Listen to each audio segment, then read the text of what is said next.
But why, some say, the moon? Why choose this as our goal? And they may well ask, why climb the highest mountain? Why, 35 years ago, fly the Atlantic? We choose to go to the moon. We choose to go to the moon in this decade and do the other thing. Not because they are easy, but because they are hard. Because that goal will serve to organize and measure the best of our energies and skills. Because that challenge is one that we're willing to accept, one we are unwilling to postpone, and one we intend to win. We choose to go to the moon. All right, everyone, welcome to the 164th episode of the World Blockchain Roundtable. Our hosts for today are I Am for I Am, or I'm for I'm, Greg from Rivet. We don't know if Sean's going to show up. If he does, he'll pop in here, and you already know who he is. Lisa from the Mighty Lair. Let's see here. Nicolo Filippo Veneri Savoia, founder, CEO of Look Lateral Group, and Dex, an asset and security token exchange out of Switzerland. I'm Joe, founder and architect of Dragon Chain. And also, we might, I think Aaron Day accepted this, so he might pop in too. We'll see if he shows up, then we'll just add him in. And John is still missing in the tunnels of New York, so hopefully we'll see him one day in the future. Who knows? So first, quick update on the World Blockchain Roundtable Lair ownership tokens, the distribution. So this is the first, and as I believe it, the only podcast that is also a DAO. So anyone participating gets a piece of the DAO, which includes governance and everything else. Every host from last week will receive 133 lot. Every topic contributor, 166 lot. Last week's themes were nominated by I Am for I Am, who's batting like probably in the 900s, who will receive 166 lot. So the NFTs come with perpetual passive income, free edits, governance votes.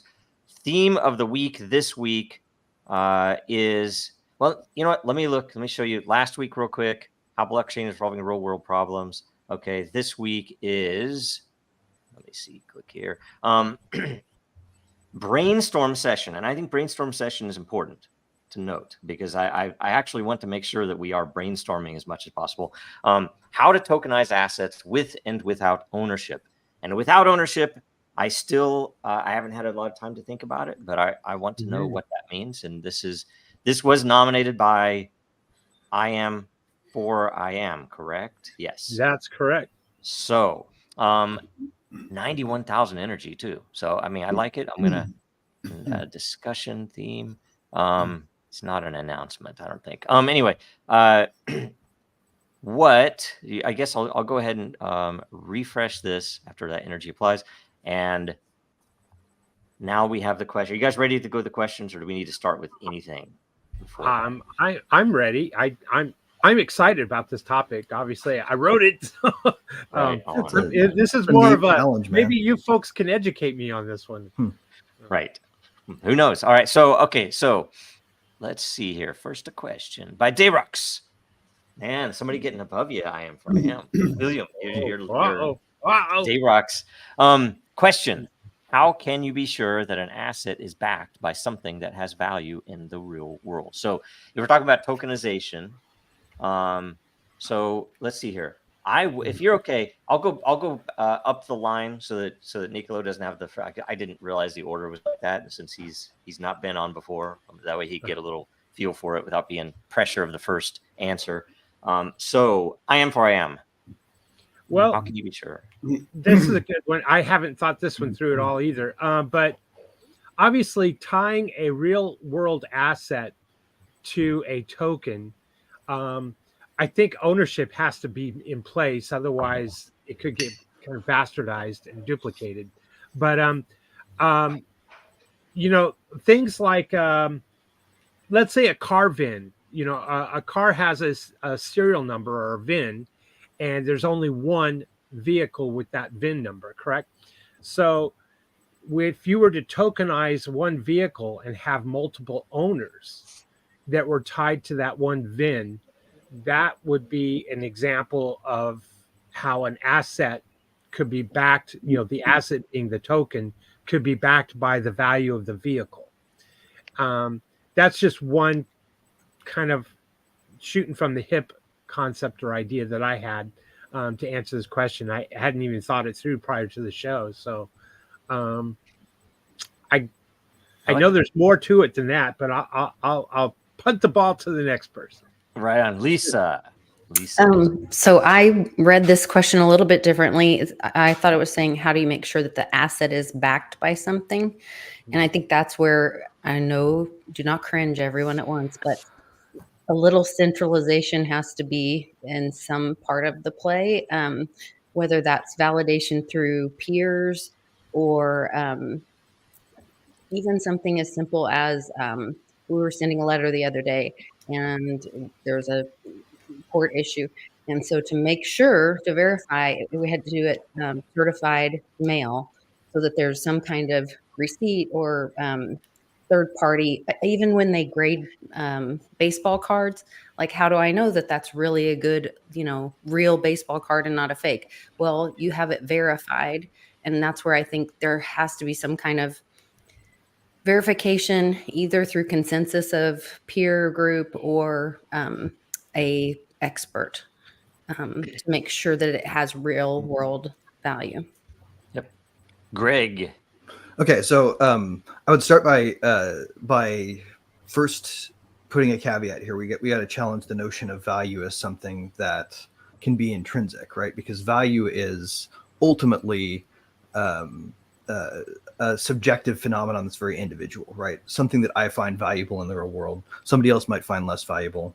You're going to be really happy to trade a beautiful, perfect, flawless diamond that's the biggest that you've ever seen for a bottle of water if you're in the middle of the Sahara Desert and you don't have any, right? Value is dependent on the subject. Now, that said, if you want to actually do this, you're going to need some kind of real world nexus where the minting takes place in conjunction with the asset, right? This could be done by a centralized organization. This could be done by a decentralized organization. But for example, let's say you want to tokenize birth certificates as NFTs. When the doctor signs the birth certificate in the hospital, that's when the tokenization needs to happen. So you have this point of connection to the real world that is, not just the creation of this asset by some individual by themselves, but by some kind of signing ceremony, similar to the way we transfer deeds. And that would be my sort of loose answer, but the broader answers are more interesting because it depends on what you're trying to connect it to, right? Proof of reserves in stable coins is actually a really good example of this in practice with one example, right? Because you can see based on their provision of cryptographic proofs that they have the reserves. Another example would be livestock, and you might take a moment to do some kind of genetic analysis and include a string of DNA in the token as you create it, so that it's connected to that. Something uniquely identifiable and applied by someone who is not just the creator of the asset, right? And that would be my answer. That's very good. Okay, Nicolo, what do you think about this? And how have you guys done it on Dex, I guess? Yeah, I basically agree with what they said. In addition, I can say that we tokenized for the first time a Rolls-Royce, and the VIN number is absolutely a very useful tool in order to identify the right asset.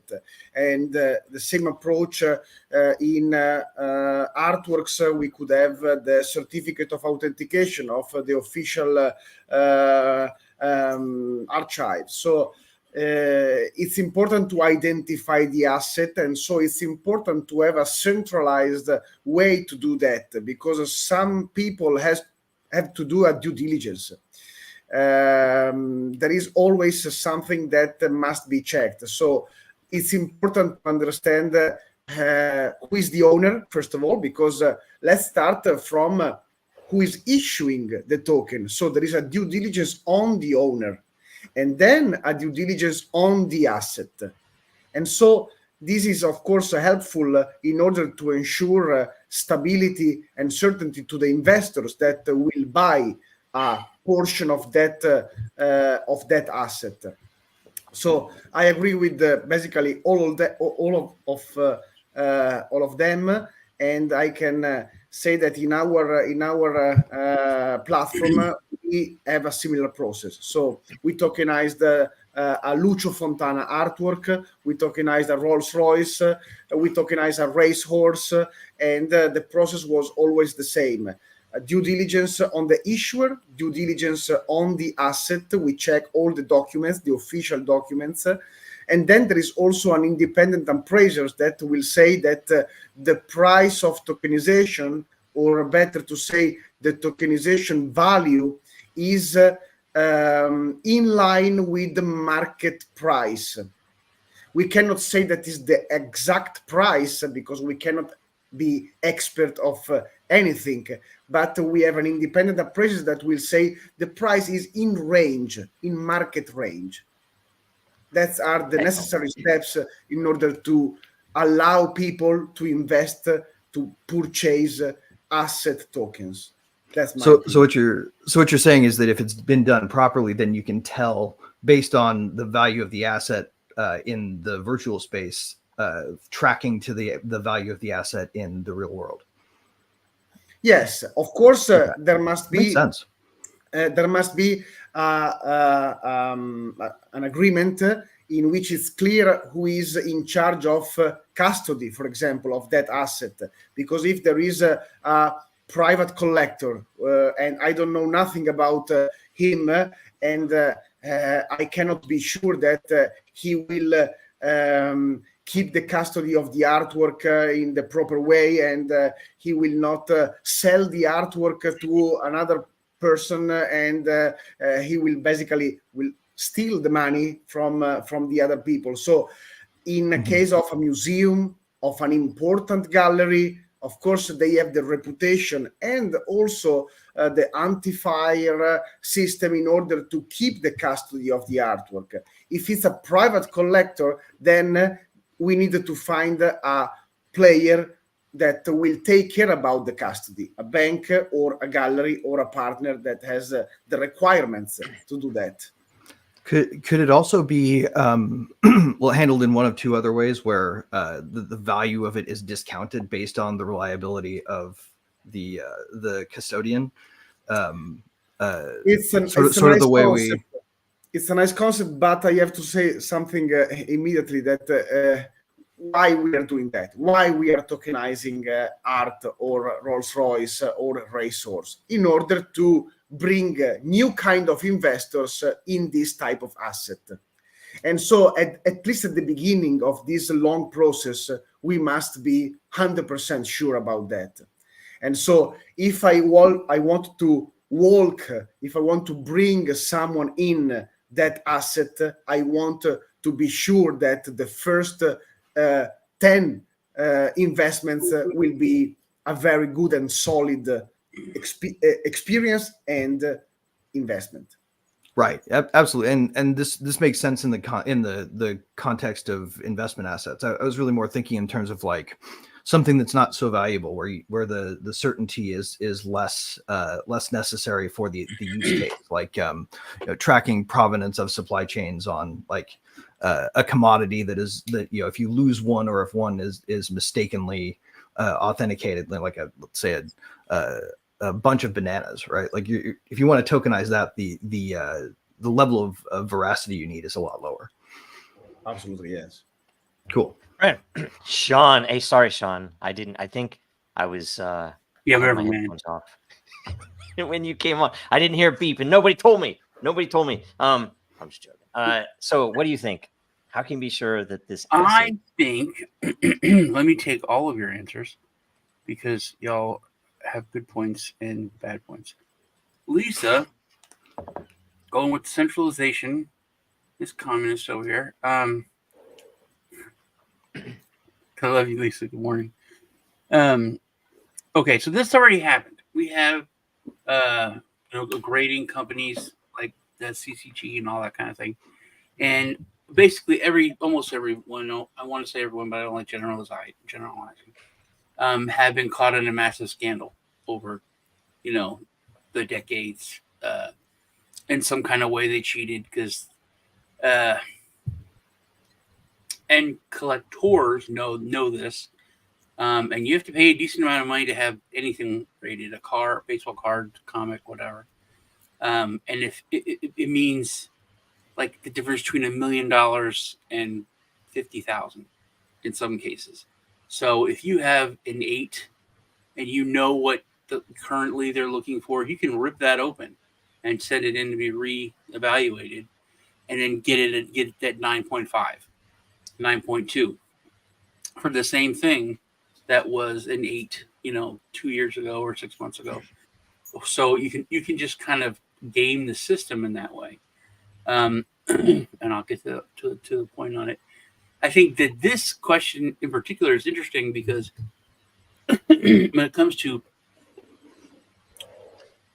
easily the question was, that wasn't the valuation. That was where Greg threw me off. It was the verification, right? Yeah, be sure. Okay. The bigger it is, kind of the easier it is. Like, it's easy to go check and see, oh, you have 2 tons of gold backings this, or you have, this much oil backing. On larger scales, you need less trust because it's much more obvious to everybody. Whereas on more individualized stuff, the smaller you get, the more you need to trust the reputation or to trust that third party. So I think that's where and I don't know why Greg hasn't brought this up in a while. DAOs or some kind of governing body needs to have the carrot and the stick thing, which works so good for proof of work mining, that the person who does the valuation or who backs that, they have an incentive to be honest. Like, they don't get paid, they don't get rewarded, they don't get anything until the DAO or everyone else kind of verifies their verification. There's right. And stakes and slashing those stakes is a very effective mechanism here. And then that's where that reputation score comes in. The higher score you get, the more rewards you would get, the more you would care about your reputation score, because it's kind of like your business and your thing. So you want to make sure and keep it high, so you get a bigger amount of the pool from whatever that DAO puts into verifying the assets. Yep. Like Greg said, the smaller it is, the much harder it is to. Because I don't give a crap if your bananas are worth, as much as they say they are. It's they're organic. Well, I mean, those come into question with like detecting the or verifying the origin of a commodity in international trade, right? Like, if you're trying to claim that these are bananas subject to this customs duty versus the one from the this favored nation where they're going to shut them out from the port altogether and send them back home. That kind of thing is far more difficult to do with with a heavy process, because the payoff isn't as big, right? Ultimately, the market is going to determine the value of the asset. Ultimately, the market is going to determine if the custodian is trustworthy or not. And that's all going to be reflected in the price and price discovery along the way. So here's an interesting question for you guys.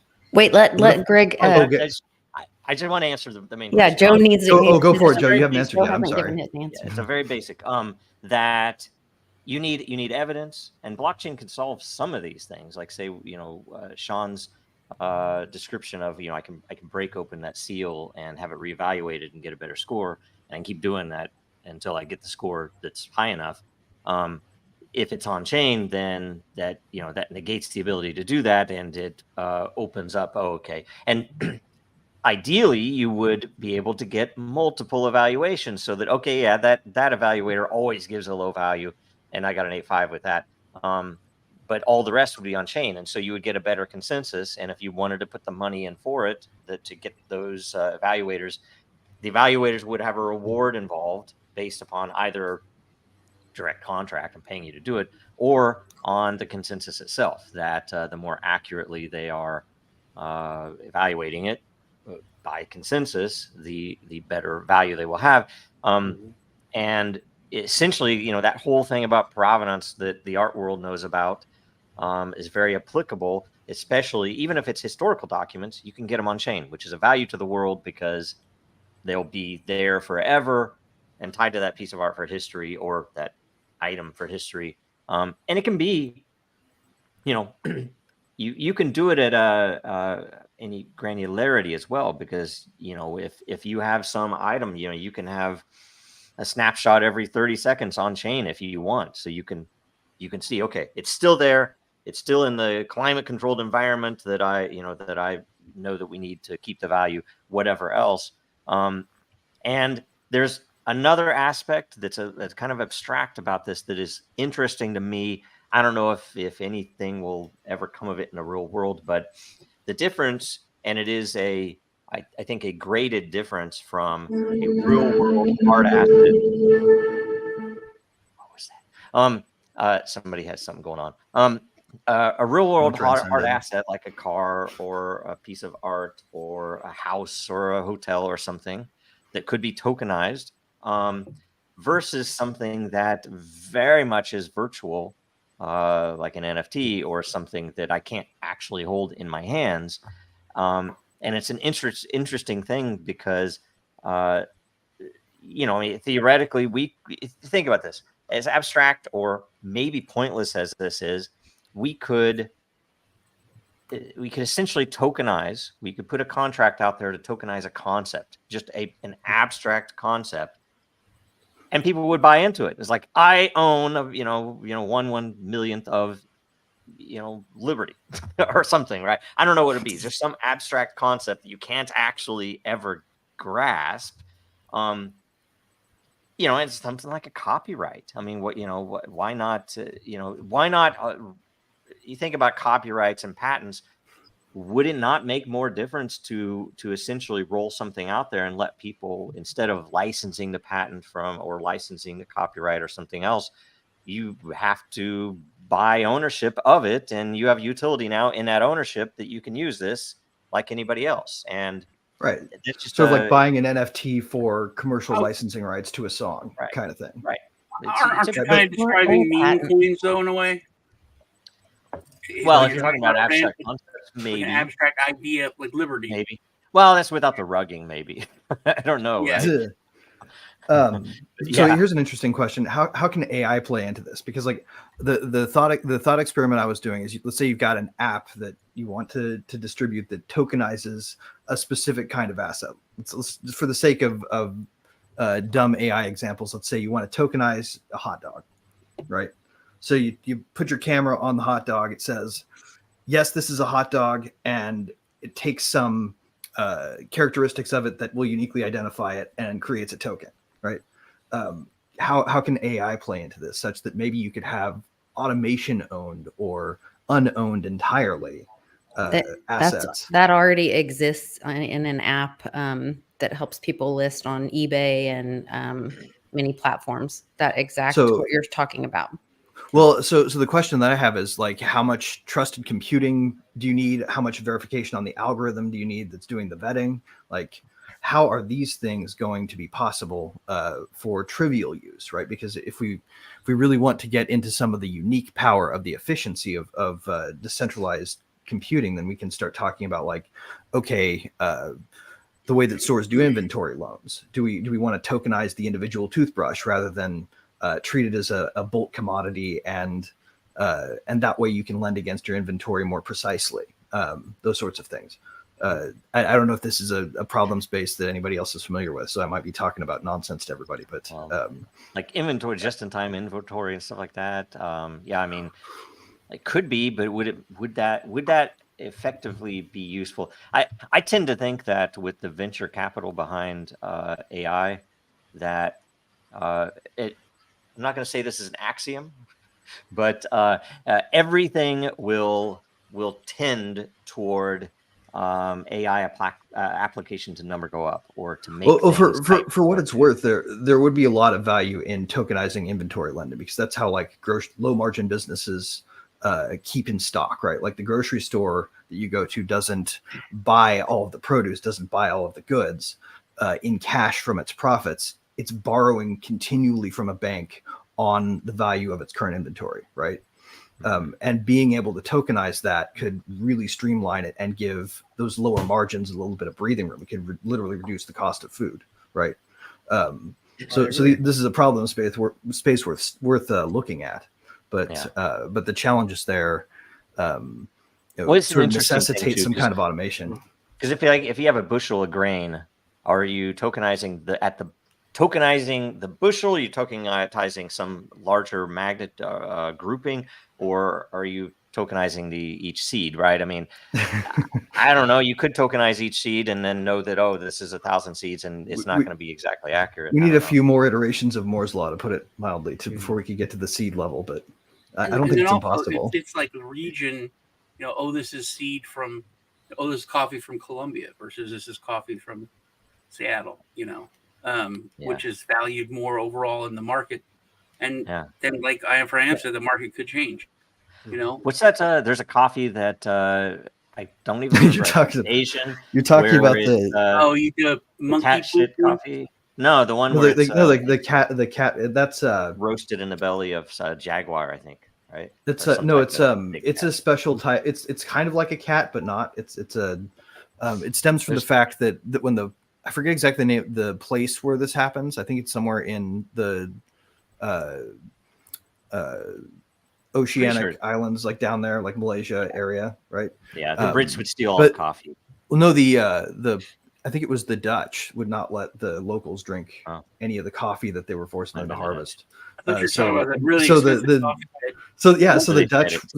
Dutch would not drink it if it had been through these cats, and so the locals started drinking it that way, and then managed to turn it into a brand where they could sell this coffee for an insane amount post colonialization. It's kind of cool, crazy internet. A cool about face on a colonial cruelty. But cool we'll go to the next question. We've all brought up though, especially with Lisa, is kind of more the current one. This was like Joe always talks about the ICO boom and just the ideas that came out of it. I remember it was like probably 7 years ago, that this project came out, and I thought it was wildly batty, but it was so detailed, and they had such a big setup, and the people involved were huge in this industry, this pawning. And now it evolved into tokenizing things on certain level. That was not even part of the discussion, and NFTs weren't. This is way back when, and it was about, like Lisa said, people who had reputations to be experts to verify that's a real Rolex, blah blah blah, and then you could get a loan on it, but you had to lock something else up, and then people could, regular people could do the microloans, and then charge you an interest rate that was higher than a bank but less than a pawn shop kind of thing. Where in the end you could either send the person, your item, or send the item to the expert or whatever to be sold, or you pay back the loan. And it was like crypto pawn or something. But the way it was laid out, it was cool, really really cool. But I think that idea kind of gave birth to what Lisa's talking about now. This huge thing like eBay and other people use to know you're buying a real used Louis Vuitton. And the worst part about crypto, though, is that let's say this is a brilliant idea to revolutionize that entire ecosystem, but it would devolve into getting what's his name from Pawn Stars, and they would rug it. So that's how crypto works now. Well, that's when I do miss old Joe sometimes. custody is an important factor in this, especially with these kind of assets, whether it's the custody of the title or the actual asset.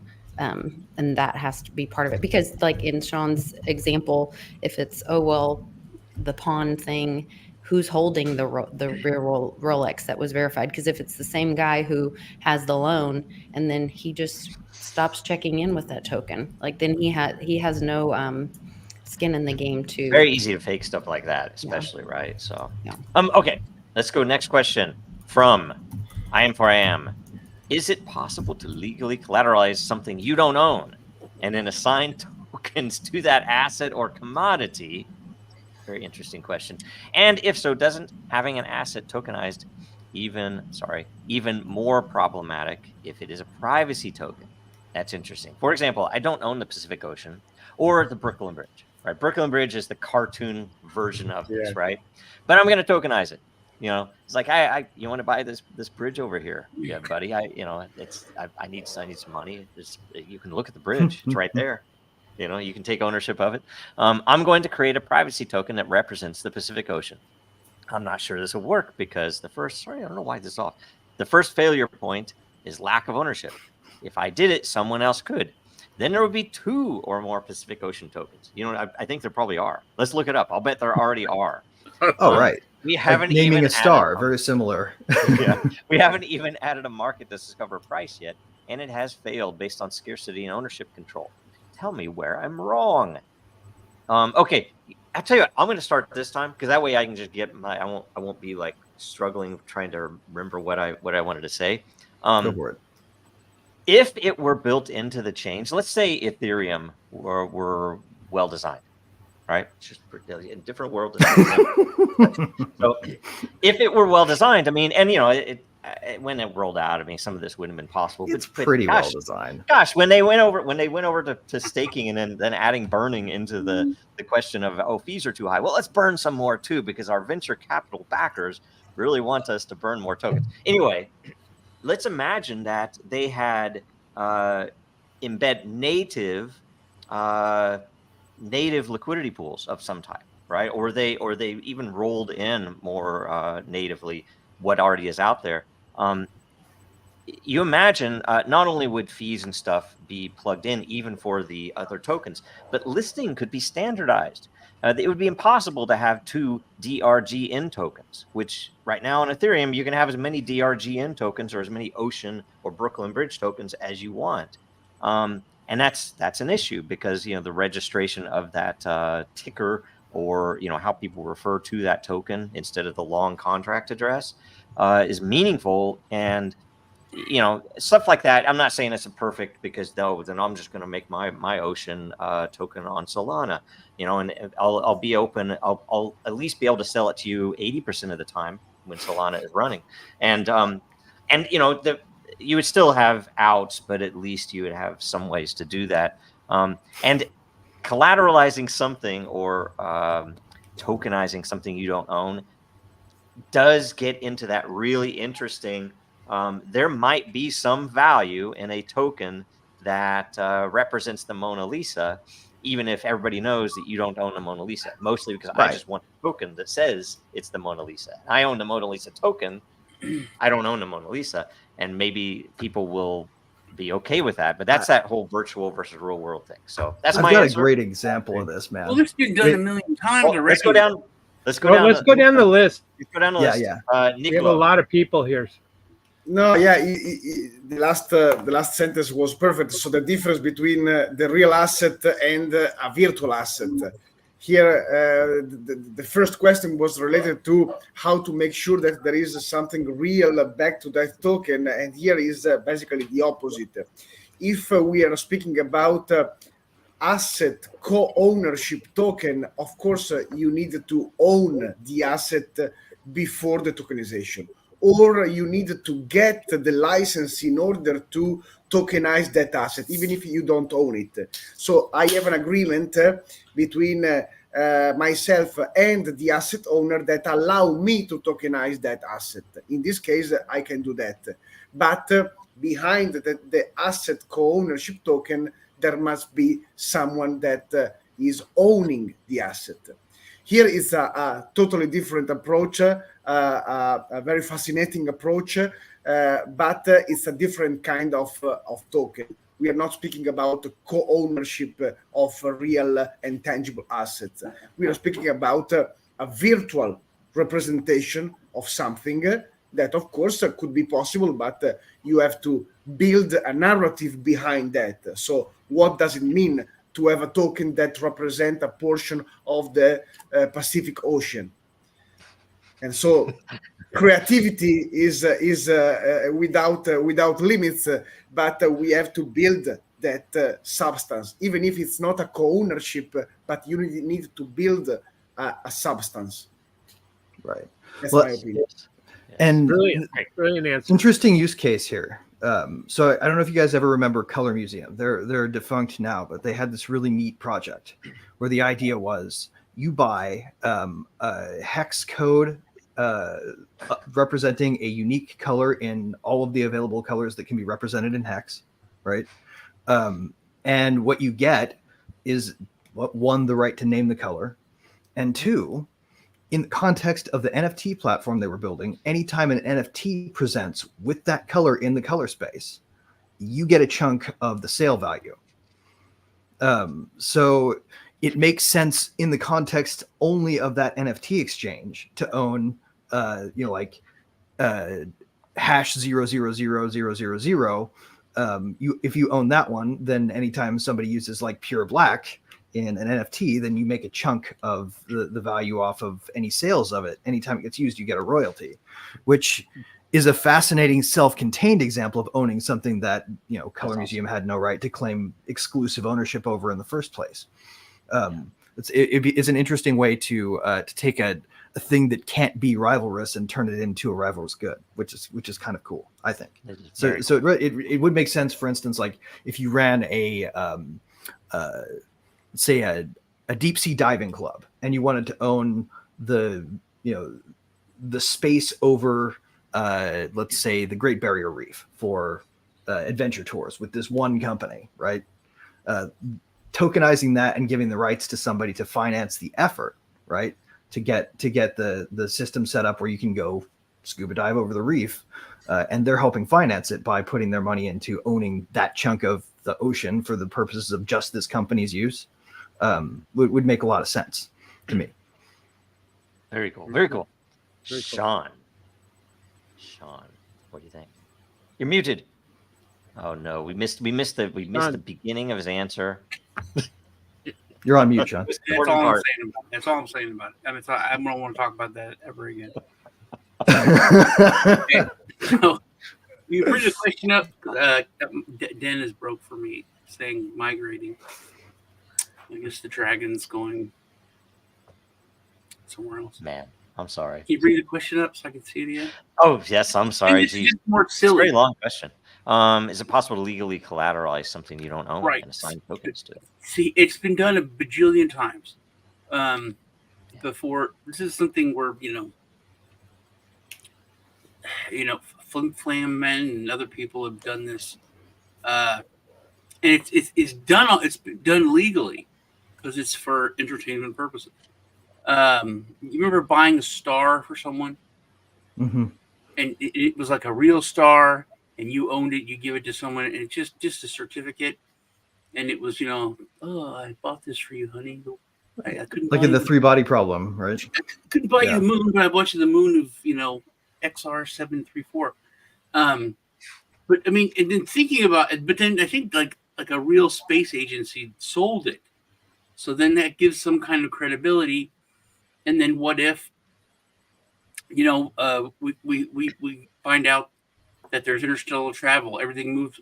Imagine within 5 years we're out there and we're all of a sudden we're actually kings of the world because we have salt water or something, some kind of goofy thing, like all through sci-fi where people are like, what are these? Like, these rocks? These are diamonds. This is trash. Oh, this is gold. This is trash. On our planet. So what if all of a sudden XR7, that moon, it's inhabited and that now has some kind of real value, and you own, How do you own someone's world with all the people on it? So this has been Well- done. But when you go, it's something like this. This really is. But you don't in that instance. You own the that company you own what that company sold you as You have being a record. You have Yeah, an ownership of what that record is. Yeah, what that company sold you. You don't actually own the Depending. asset. If we become the master race in the universe, though, I mean, That's what I'm saying. maybe all those people will be our slaves, and if What- we don't, maybe they'll come and they will find I don't who think we bought would their enslave planet. other species. Yeah. We'll Now you're eliminate you. stealing my answer. Okay, sorry. I mean, because that's happened. Not for where enslaving other things species. things like that are we talk about can be silly, but your family could have owned a company that was like the biggest whatever producer in that country forever, farm, that thing, and then now all of a sudden it's a communist nation, and all companies are owned by the state, so all of a sudden everything changes. So that I don't know. It's a silly thing to think about. but Whoever it does- controls it can choose to honor your title or not, is what you're saying. An interesting thing that I think about this is you could stewardship, like you could get certain benefits if you tokenize something. What brings to mind is like the Adopt a Highway. This group cleans up this part of the highway, and they can get some kind of benefit for that. You can't get a ticket. You can drive 5 Right, miles. they put a road sign up with your name on it. They'll Right. do it a roadside, If which you now can't it's get a just for ticket on that, that'd be now it's just for reputation in the community, that kind of thing. But it could be something like that. But then still, it has to, like, the state technically says we own this. In the end, we own this. We're tokenizing it. You have use of it. You have some kind of benefit from this, tokenization of it. I mean, yeah. If the state wanted, think about this. If this was a free system, the state could, instead of selling that to people who want an advertisement on the side of the road, they could say, "Look, if you donate this for some bond over here to build a bridge, we won't put speed traps on this section of the highway." People would then donate that, and it would be a voluntary. We've to a certain degree, though, lost the concept in democracies of sovereign property, though, haven't we? Sure. Because if everybody collectively owns public lands, right? For example, then how do you say that any one person in the government can decide to put the token out there and offer it for sale, right? Because you can't take a collective vote on it. We're still missing William Yim. Yeah. So when I cited the example that I do not own the Pacific Ocean, I was wrong. And let's just start there. Humanity owns the Pacific Ocean. We have dominion over the fish. So I own one. Let's round it up. We have 8 billion humans on this planet. So I own 1/8 billionth of the Pacific Ocean. Now, as far as it being tokenized, first mover advantage might be helpful in the marketplace. And if someone else tried to duplicate my token or fork my token, but ultimately it does come into a big question of ownership, and trying to tokenize something. I think I've been really wrestling with this the last couple of weeks. The only place where I can find a way to have something tokenized that you don't have ownership in is something that maybe like in the derivative markets, or something like maybe let's just say that there's a token that's created between two trading partners who, one person is trading Bitcoin and the other person is trading Litecoin or something like that. And there's a token that is being used as a placeholder value point between the two. That would be kind of a non-ownership, I guess, token as a placeholder value is the only way I can think of. The only way you could really own the ocean, right, in that degree would be if you can stand on that spot of the ocean, you can own and exclude other people from doing anything with it, right? I'm waiting for Which in the Aquaman to ocean come is along especially and silly punch you. because the ocean's All made the of people liquid. that are saying we own the ocean, I'm waiting for Aquaman to come Well, on. And just get his but then there's seasteading, and seasteading, you know, well, now you're creating a whole nother country without in the ocean somewhere, Right. and that's an Has that ever infringement worked? on the Pacific Token. So Has that ever worked though? Has that ever Well, worked? maritime Has it law would tried? require Not you yet. to fly a flag on Yeah, your it's boat. been tried, and it hasn't Well, worked. I I'm think gonna- stewardship. I'm Maybe gonna not now- ownership, but we have stewardship. we have a lot of questions here on the list. I'm gonna go to Lisa Okay. next. Okay, yeah, I totally agree with you guys. I will say, at least, you know, jumping off of the discussion I am just brought up, and but today Russian President Putin announces BRICS will form its own parliament, and who just said you would need a government or a so there was Centralized.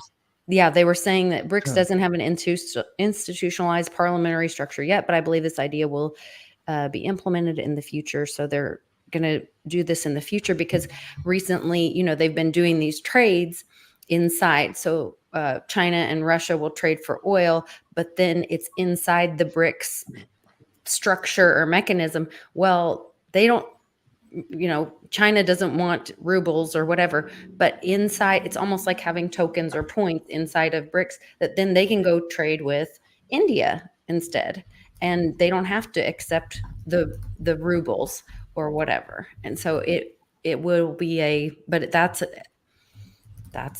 that marketplace, you know, that creates that. So you have to have that interchange or cross chain kind of opportunity, because I don't want Greg's NFT for the ocean for my eggs that I'm going to give him that he wants. You know what I mean?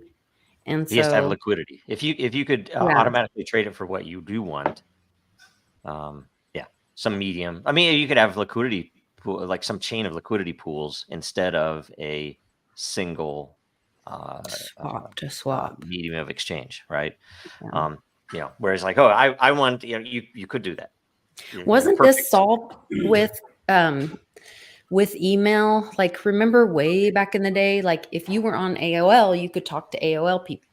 If you were on whatever, you could talk to whatever. And then at some point I could email my friend that didn't have AOL from my AOL account, and all of that cross chain is Yeah. Isn't that And IC real quick here, That would be thanks to the email protocols, right? Which were Yeah, the yeah, greatest it's example of the standard first open protocols. protocol. But wouldn't you build a parallel of that with the NFT world? So Well, you- NFTs are technically a protocol standard that can be universalized. you right? can do that, yeah. And by the way, something worth noting that we didn't catch on the other two is there's an interesting thing about physical items and what Lisa had mentioned about, you know, some potentially necessary centralization that it does depend upon, and to Greg's point, it depends upon the individual whether this is valuable or not. You know, is it valuable if the contract behind this, let's say this NFT or this token, that I'm going to buy a piece of that asset, if the domicile of that contract is not appropriate for, you know, if I'm in, let's say, gosh, I don't even know, if I'm in North Korea and that contract is in the United States, I don't have any power to go after you if you cheat me on that contract that's in place behind the, you know, the real world asset.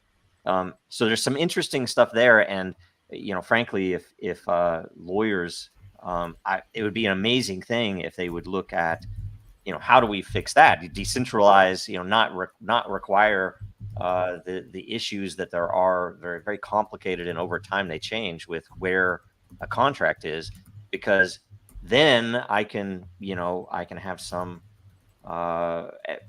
relative comfort in knowing that the asset is probably real, and I probably really do have these rights that I've bought, so on, so on. And basically the main point is that anything you can do in a real world, you can also add these blockchain capabilities too. So, you know, you can, just like you might tokenize by creating a company and selling stock, You could tokenize a baseball card that is, just some rookie Mickey Mantle baseball card that I'm going to tokenize, and you can own a piece of it. You can do whatever you're going to do with a legal agreement and arrangement there, and just plug it into blockchain, so that now the things you can get with crypto are useful. Okay. It's interesting you use the word power. I like that. And the funniest thing here, what I laughed about in the beginning, is because I said I own the Pacific Ocean, and we literally, in our own planet, our own domain, we know how much of the ocean's been explored, like 3% or something. We know way more about outer space than we do about our own oceans. So we don't know. It's almost the same thing as like what I was talking about buying a star. There could be complete civilizations underwater who we don't know. We honestly have no clue. Fish have tokenized. We can only go down to certain depths. There's so much we can't even send like a probe into, because the pressures are so crazy. And we do know that once you get to certain pressures, there's whole different kinds of life. There's bioluminescent stuff where there's no sunlight. That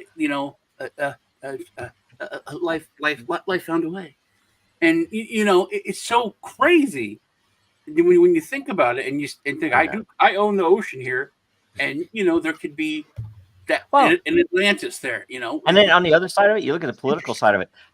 There is probably an argument to be made that though I own nothing, let's say on my car, I don't owe I own the car fully. Okay, even my house. Let's say I don't have a loan, right? So I own the house in full. Okay, let's just pretend like that's the case. There's an argument probably that could be made that I have less actual ownership of that than one could say of the wild lands. If you were a Native American, it's like nobody owns that, right? It's like that might be more realistic ownership than the house that we all live in, right? You own the ability to live in the house, but you don't actually own the house, because at whatever time you don't pay your taxes, the sheriff's coming to sell your home. And so that's a whole nother argument. From the standpoint of title, like you have title, right? Title gives you whatever rights that gives you, right? A lien is just an encumbrance on that title. It doesn't mean that the bank still owns it. It just means that if you don't pay them, they have a right to take it. But it means the government so it's like a chunk of the rights that they own, house, or that you not own. even the bank. Well, and it does. Right. I guess what I'm saying is you can never buy the right to overrule the state on your property. It might really matter too, Greg, if you believe that the law is objective or not, right? If there is a real law. And property law has been pretty well settled for a long time. Like most of it is unobjectionable, right? Well, we're talking about highway weird stuff here that is objectionable. There's some I'm not saying there aren't objectionable parts. If you bring up the ocean, that's the thing that really blew my mind. Go to the next question. I'll show you. That's even really why don't you show some comments, man? Like this one. I know. Okay, all right. I was going to do this. This was a reply. This one. Okay, this one right here. Oh, thanks, man. I've been doing acting for like 3 months. Sorry, I was going to wait. Oh, that's funny. All right, you're looking hale and hearty these days, Sean. That is true. Yeah, you're looking great, Sean. Time Hoarder. This makes me reply. He made a reply to the question. Oh, this is worth. Makes me think of the derivative markets, where at the base it works as long as it has 2 or more parties where the underlying asset may or may not be owned. See naked short selling or the GME exposure. And I'll take real quick first on this too. That derivative. I mean, my opinion on most of these is that they are, and I'm no expert, right? I spent no time working at Goldman Sachs. I will tell you multiple times that it seems that most derivative markets are mostly focused on tricking people into not knowing what they actually represent until they're too late. And it's just a bunch of us like, okay, we can churn this money. We can take all these bad things that we can't get any money from, and we can make money on them. And with some complex math behind them.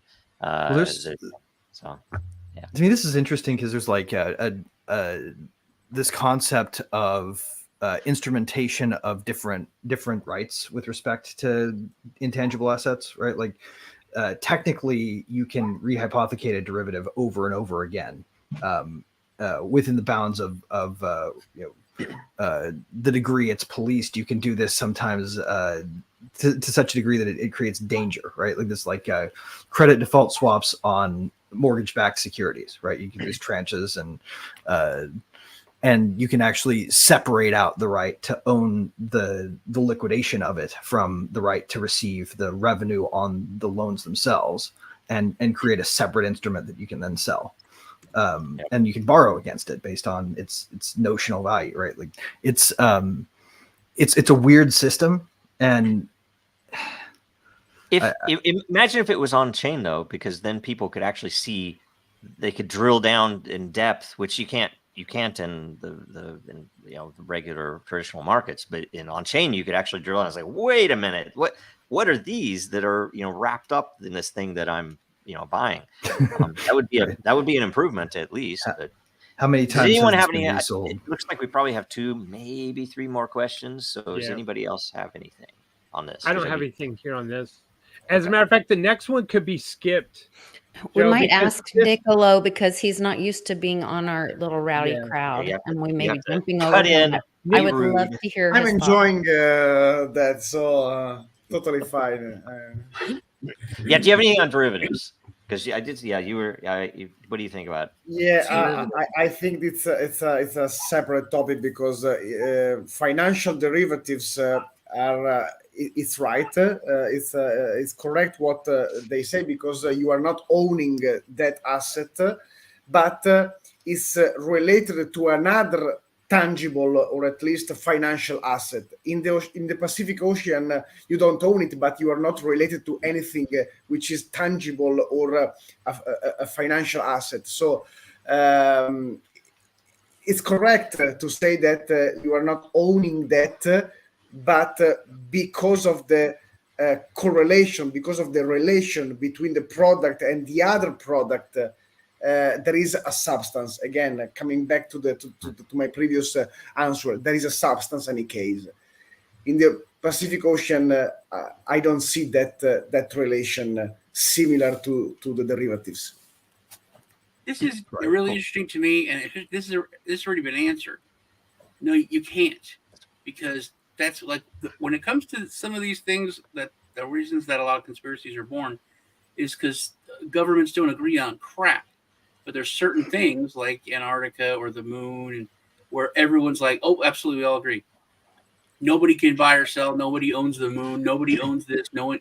And then it makes you question, why are you all agreeing? But let me pose this question to you guys as a moral thing, because you both, everyone said something moral. We literally, like I said, know nothing about the ocean. Let's say at certain depths there's, and there, we already know there's intelligent life, dolphins, whales, all that stuff. But let's say there's intelligent life like us, but they live down there. Oh boy. And they have been there for maybe, well, let's even say longer than humans. Dolphins are a great candidate for this, actually. And but no, let's say there's Whales. mermen, okay, merwomen, whatever. But anyway, they leave the ocean, go to space, then they come back down. The only time they are interacting with us is just when they're hitting the ocean and when they're coming out. And then all of a sudden, and we've been shitting on their home forever, putting stuff in the ocean, but all of a sudden we find out about them, and we own the ocean, but they've been here longer than us, and they don't say they own. It's just a weird way to think. Like, it's like they're like Lisa was talking about, building a house somewhere where you think you own the house, you don't really own the land. It's. But before to understand if it's possible or not, which is a nice exercise or a very interesting exercise, I think we have to question ourselves why, which are the reasons why we need or we want to tokenize the moon, or why there is someone that would like to purchase a token which is a moon token. So let's start from why, and then we understand if it's possible. That's true. And Yep. the why that I would say, the useful why in this, I mean, it might be fun. It's Sure. going to depend on the individual venture, right? A useful why would almost be a prediction market. What if the various landing sites of Apollo were up for tokenization? What's the value of them if you believe whether they are really there or not, since we don't know until we get there, right? So that would be an interesting. That would be sort of like owning a piece of like owning a historic building in a way, right? Yeah. The case that I find really fascinating would be like, let's say you're trying to build a venture that wants to mine HE3 on the moon, right? There's some science fiction written around that, but there's also some indication that there are resources on the moon that we might find useful to mine, right? And if you guys will forgive me for using this example, because I just played through Deliver Us the Moon, which is a fantastic video game if anybody's ever played it. The idea, I think, starts to make sense when you start to tokenize your individual effort. Like, if you want to go to the Sea of Tranquility and extract resources there, how do you fund that? Well, you could sell a chunk of the revenue you generate from that to an individual who, wants to claim they own that chunk of the moon, but also wants to benefit from your efforts there, right? But it would only make sense if your mining company succeeds, and somebody else could sell one for the exact same spot, a competing company, and they have success, and your company doesn't. Then your ownership of that, or your piece of ownership of that, is kind of nonsense at that point. But somebody else may have bought the NFT for the same space, and theirs is meaningful. What Joe said about power, like if you go in Outer Worlds, other video games, like you land on a moon or land on a planet, it's rich in certain things. You start mining that. Why do you own the planet? Why do hold on. The moon? Because there's that's real world stuff. There might be, and like I'm going to put a bunch of money into this because I think that there is some kind of new, element or something on the moon that can, help humanity in some way or can do something better. Yeah, but it comes down to and do you own it just because you got there? Is it like the old West where they had, a bunch of people lined up and they had land grabs? You went and grab the flag and then you own that parcel of land. This is when you get into sort of the theory of ownership altogether of a thing. You have to plant a flag. I think that's the rule, isn't it? I think the original idea was mingle your labor with it, right? Ownership is possession. So if you possess it, you got there, you hold it, you own it. That's kind of our archaic way of thinking. Was it 9/10 of the law? Is ownership is possession. But I was going to opt for us to skip this question because we kind of answered it with the Pacific Ocean. So you're going to move past it. We're already at the hour. The next question is no one ever says is holding it. It's a possession of 9/10 of the law if you can hold it. Right. It's not, though. And I will argue that with your vehicle, your house, if you don't, you get... Tokenization gives you benefits. I think we've all been talking about that. You can validate like that you will receive a benefit of something, but you don't have ownership of anything. Just like in the real world today, we don't own our homes. We don't own our cars. Even if they're paid for by you, you are allowed to the use of your car. But the minute that you don't pay your tag, title, and tax on your car every year, and then you get pulled over, that is the state's car. They will take it from you. Unless you register it, you give it to the state. That's the point I've been making about holding it. That's the point I've been making about that Joe said power. That's real. Right. Now, so my house is my house. Benefits of items. Joe said it perfectly. You never own the item. You can't do anything because in the end, we have nuclear weapons. Well, that's the whole thing. It all boils down to power. And I feel like Brian said, holding it. If you possess it, you bought it, you possess it, but everything is still archaic. It's who can take it away from you, and if they can't, right? The banks can shut your accounts down, so you can't transact once you put that value in your account. I mean, it is this, the use, the benefit. Well, I mean, and to a certain degree, like you have to think of property like that, right? you buy a property, like a piece of property, the deed already has an easement on it, right? You can't stop the people who have the rights to that easement from driving over it, right? And when deeds are sold, there are certain rights that you just don't get with them. But that doesn't mean you don't own the rights that you are allowed to own, right? It's just that when you buy it, you sort of assume, for instance, that the city's going to have an easement to go check the water meter or whatever, right? I'm going to bring up something really interesting that, and I've been reading a lot of ancient stuff recently, but this was done that was really pretty. It's simple, but it is profound at the same time. That the main accusers of Socrates in Athens were Anytus and Miletus. Okay, whether I pronounce that right, I apologize. So there's this quote: Anytus and Miletus are indeed able to kill me, but they cannot harm me.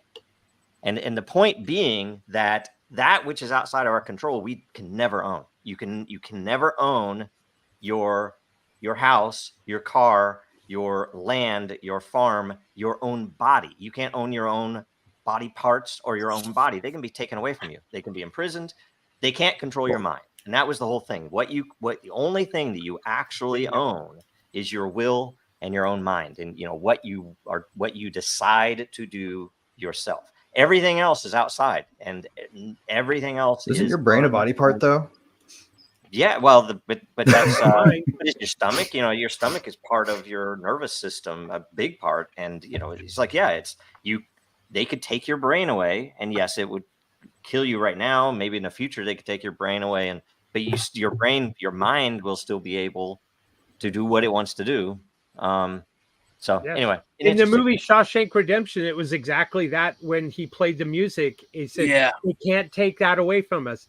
But I was really hoping we would be able to at least dive into this real quick. If nothing else, real quick, brainstorm. Can the panel provide privacy token use case scenario? That's a really good one. So let's start.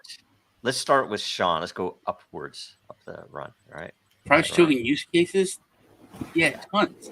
Especially now, I think that's starting to be talked about on those upper levels of the disappearance of cash, and all of a sudden, how much just like I am said archaic, and it was such a perfect word. It's like primal. And one thing about ownership, which no one touched on, and as an American, as a Texan especially, just the ability to defend what you own is also like a totally another level that I think most people in the world don't even have the concept of. Because if you want to try and take my house, you want to try to take my car, honestly, I can stand against you with equal force. We're supposed to be able to do that. I can own a tank, I can own artillery, I can own grenades, and if you want to try to take my house or my car, I can defend it. Is it worth it in the end? And it's like I am said, can you possess it? Can you hold it? And that's a whole nother, I think, level to that. And then also privacy. Yeah. All right. William. Well, use cases that I was thinking about was like if I wanted to buy some art and I wanted to remain anonymous, using an anonymous token might be a way of doing it. I don't know, in the medical world, I want to maintain my privacy. I don't know how that could be applied as far as a tokenization. There's so many. I'm trying to think of the ones that may not be as obvious, but of course, there's all we already have cross-border payments that are anonymous, say Monero or Aracoin or Zcash, whatever. But or using something like Litecoin or BCH and using their privacy function. So we already have that from a payment processor, if you will. But privacy tokens is a whole new world. Maybe the world is ready for private Pepe, the meme coin that's has privacy. I don't know. Yeah. But Okay. having said that, though, this is a whole new, and I'm not plugging anything, but Xano is kind of like the Ethereum, but for privacy. So they're building tokens that are private, and Xano is ahead of the game. And Roger Ver talks about it. He's pretty excited about it, and I think there is a lot of use cases for this, of being able to tokenize an asset, and maybe I want it private, of who owns what portion of it. So I'll punt to the next person. That's Right, that's what I was. My last No, comment going back. was kind of going with that. Is I can buy things to Put that- defend what I own, but also I like the privacy where you don't know what I own to defend myself. Yes. Okay, that is the last allowed Reversion to past yeah, commenter. Yeah. Sorry. No, it's all right. Lisa, what do you think? So I think privacy is really important, and I was thinking more about payments until I am spoken and was making a succinct difference. And so I don't know. I was trying to kind of unpack that a little bit, but definitely the privacy in the payment world. I don't want. It's in no one's business if I give a gift to my daughter. But then if you also think about privacy with health issues, and I know we all threw HIPAA out the door when the great infection came in, but that kind of situation as well, privacy in a token having to do with procedures, or I don't know, whatever things that people might need in the health world. Yes. Okay, In great. their information. So the great Eric Hughes once wrote that privacy is the right to selectively reveal oneself to the world. Right. If you have privacy, you don't necessarily have full anonymity, because that's sharing your information with nobody. Right. If you have a privacy coin that is for a purpose that might be valuable to selectively reveal yourself to some, but not all. Let's say you want to make sure that people who publish decentralized applications on ENS or whatever, like your ENS address, owning that privately has some utility if you intend to do any kind of speech that, say, like an oppressive regime wants to prevent you from engaging in. It can serve human liberty in that respect. Or let's say you want to have a DAO that is engaged in some kind of public advocacy that's not popular, some kind of dissenter advocacy. Let's say you're trying to work towards freeing Julian Assange, but you don't want to let anybody know who you are. The governance token that you have being private and the contributions that you make to that DAO being private become incredibly valuable, right? Those are the use cases where I think privacy is important. It's to protect the powerless from the powerful in cases where the powerful ought not trample on the rights of the powerless. And that's subjective. Obviously, you can disagree or agree with the idea that some movements ought to be treated as moral or ethical, but anytime you're dealing with that case, privacy tokens are useful. Yeah. How about Nicolo? What do you think? To be honest, I never thought about privacy token. That's probably the first time that I heard privacy token, but I can imagine two things. First, more than a privacy token, I imagine a blockchain environment. If you a blockchain environment in which you could have privacy, so some layer of permission that allow the player to have privacy, to have control of that type of information, and so a blockchain ecosystem in which privacy is guaranteed. Second, we can think about a privacy token if we put some information in a token in a cryptographic way. And so you have information, you have sensible information, but you cannot read the information inside the token unless you have the key to unlock and to read the information inside. Yeah. And I Point-to-point communication would be useful. my answer would be probably the most important thing in my opinion would be to protect you from potential harm. So it's a security aspect where, if you own a big piece of something valuable, you don't really want to advertise that to the world. And with a non-private blockchain, it's often very easy to figure out who that person is and how to target them to try to steal that from them. So privacy would be a huge benefit.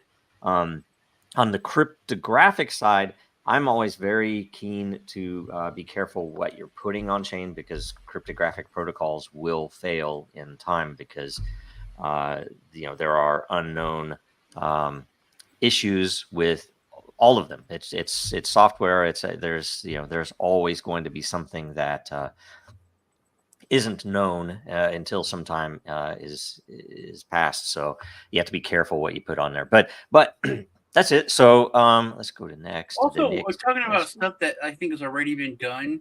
Like literally, we're talking about private tokenization. Isn't that what a bearer bond kind of is? It doesn't matter. There's no proof of who you are. What I got it. I own it. Here it's worth it. Yeah, maybe. I don't know. Is that like they can't be? I assume that they have to be very safe from counterfeit, right? So is that what that? Okay, that's it. That's why that's the whole thing of you got it, you own it. That's it. You can steal it. You can, because once you got it, you got it. And something Armor Style is bringing up is that everything's public, it's on chain, blah blah blah. I think one big thing that we're all missing is that what we keep talking, and I think it comes down to that power and holding it, is that it makes it harder to, you can track where Bitcoin went to and blah, but it takes more effort than someone who can just like a CBDC or something that's instantly trackable. Everyone can see it. It's just another layer of ambiguity, of something that's harder for someone to be able to. It gives you more privacy. Yeah. Okay. Next question. Good question. Last question, in fact, before we go to the current events and memes. Time Hoarder asks, what could be the potential tax and liability implications of a tokenized asset without ownership? So says Greg. The answer here is it depends on the policymaker, right? If you wanted to do something like, so let's set up a hypothetical example here. You have a person who creates Drexler assemblers, right? And these Drexler assemblers are able to recreate themselves and create any other machine that can be imagined. And say you program them to create things that may or may not be valuable based on the output of some AI, right? And you end up with this thing that is tokenizing valuable assets that you didn't realize were valuable, and storing them in a DAO that's only controlled by AI, right? How do you tax that if you intend to tax it? Well, you write a law. So if somebody were to write a law that says the products of automation, when not controlled by anybody, are independently taxable, then yeah, I guess you've created a tax duty on a golem kind of AI, right? Find a way. But how do you collect from it when the AI is in no way under any obligation to comply with your regulation, right? The concept is difficult because the idea of a thing that is not a person or an entity that we recognize that owns something, trying to tax it means you have to be able to speak with it. And we don't even know if that's going to be possible in that type of scenario, right? So it's going to depend on a lot on the facts, but the right answer is someone writes a law, and that law is enforced. Yeah, right on. Sean, I think it's an interesting question, especially with all we've been talking about. In the past couple weeks, I've been just kind of looking at the world so much more basically. Like, is it good? Is it evil? Things are much more basic. And like you guys said, it's not just ownership; it's being able to hold something. And what Lisa said, the idea, if you were to explain this, I always think about trying to explain it to an alien. I work and then I save and I get money and I purchase this house. And this is my house. And then there's all these people who are assholes that call the bank. They benefit because I got to pay tons of interest to them for years and years. And then the state, they benefit because I pay them taxes every year because I have a place to live. And if I don't pay them, and if I have a problem, then they can come and just take my house. And it's like, what? And you're the owner, but they are. And people think, oh, I paid my house, it's now mine, the bank can't take it, but then the state could take it, and they can literally just change the law. Oh, your taxes are up, 9,000%. What are you gonna do? The way the system is, it's so rigged, and we've seen it now with the overreach, which we talked about on Truth Tuesday. I hate that word. It's not a real thing. It's like saying date rape or fake news. It's a lie. It's just a word for something that's illegal. It's a government body that made a policy or a rule that can send you to jail. So it's a law. It shouldn't work. When you go to a store and you're like, hey, I want to return this. Oh, you can't because your last name is this. And you're like, what? It's our policy. We can't do it. It just can't. I mean, you can't. You won't because it's a policy. It's not like a law. And I'm like, well, yeah, it's the same. No. So it's interesting because what is ownership? You have to answer first, because technically, I think this has really kind of opened my eyes to it's not just possession; it's being able to hold on to the item. That's true. That's a good point, William. Okay. Well, the quick and dirty answer is, I don't think you can really escape taxes per se. A government is going to, if they say that you own a token and that token has value, when you sell it, maybe you have a capital gains tax to pay.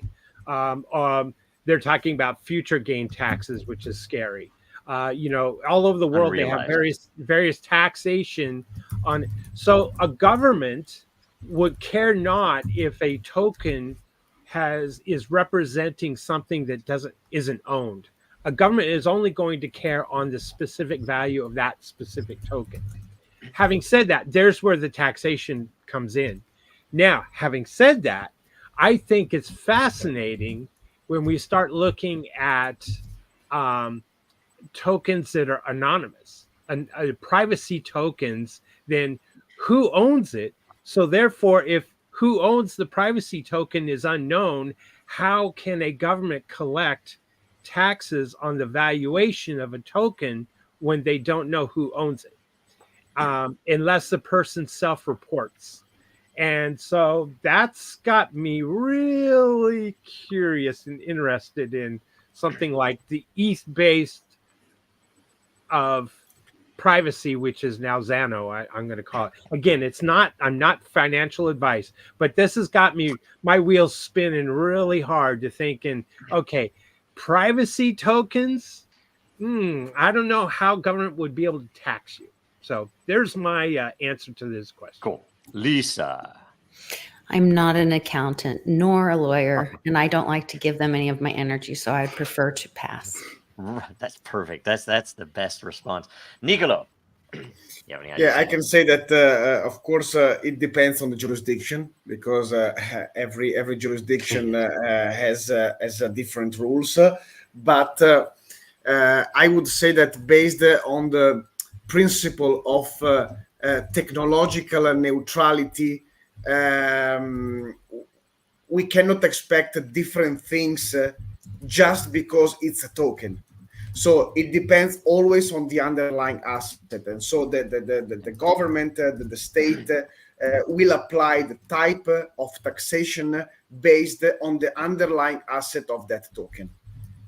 Okay. All right. And it's very complex to understand the privacy tokens, but I could say that from what I understood from the conversations that we had with the regulators, I don't think it will be something, let's say, adopted by the mass unless there is the possibility to control that. And so a privacy token in which the people, the mass could speculate, I don't see this very, very easy to see. Right.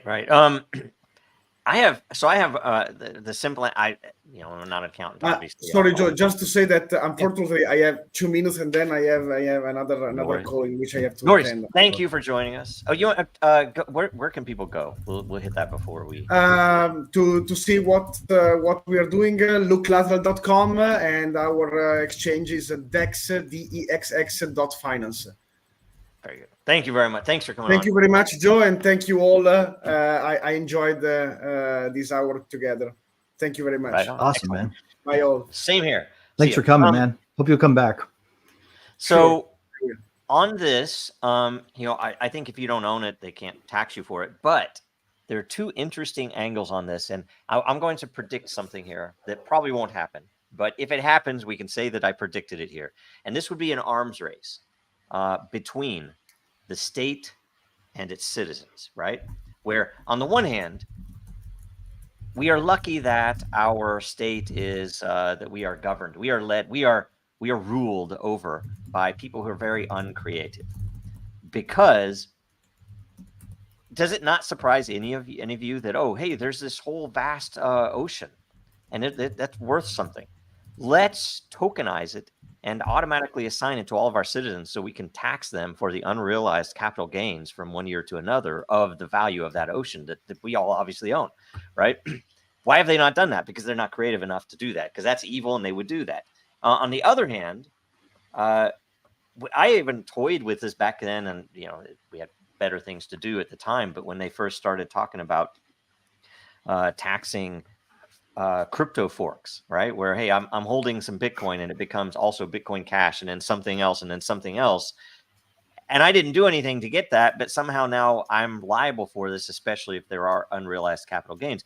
My thought at the time is we need to invent a token that we can somehow legally, this is a question for you, Greg, that we can legally grant access to all members of Congress, right? So basically you guys all own this crypto, which is used to behead people and to buy drugs by them, right? You should all go to prison, right? So how can we do that and basically hook them in on this? So it's like, holy shit, right? They're all hooked into Ethereum because you saw as soon as Gensler went after Ethereum, it's like, wait a minute, I've gotten all my bribes in Ethereum, guys. You can't go and make Ethereum a security. So all of a sudden, and if we can do the same thing with all of crypto, it's like, yeah, no, I don't own this Bitcoin. We all own this Bitcoin. I have a little bit of Native American Indian blood in me, just like Elizabeth Warren, and therefore we own all of us own it. Like Elizabeth Warren, as a Native American, should understand that the crypto she's trying to get me, tax me for, and come and kill me, crucify me for, she also owns. Because we all own it. She's a Native American. We all own all this stuff. How can they come after me for it? I mean, she owns Dragon Chain as much as I do, right? Anyway. Are you talking like a bounty crypto for each member of Congress? No, I'm talking about just they own it. They own it. That's all it is, right? They own it, and and we're gonna fix the liquidity so that it becomes worth so much money that they're all gonna own taxes. Like, You could say that is the U.S. dollar right now. We all use it. We may have different amounts in our physical possession or whatever, but we all use it.